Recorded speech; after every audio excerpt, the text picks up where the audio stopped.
நீலக்கடல் அலைகள் நிரம்பத்தாலாட்டும் திருச்செந்தூர் இது திருச்செந்தூர். நீலக்கடல் அலைகள் நிரம்பத்தாலாட்டும் திருச்செந்தூர் இது திருச்செந்தூர். ஆழிப்பேரலை அடங்கி நடந்தது அது எந்தூர் இந்த திருச்செந்தூர். ஆழிப்பேரலை அடங்கி நடந்தது அது எந்தூர் இந்த திருச்செந்தூர்.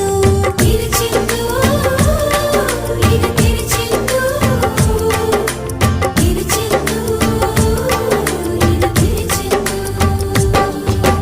நீலக்கடல் அலைகள் நிரம்பத்தாலாட்டும் திருச்செந்தூர் இது திருச்செந்தூர். நீலக்கடல்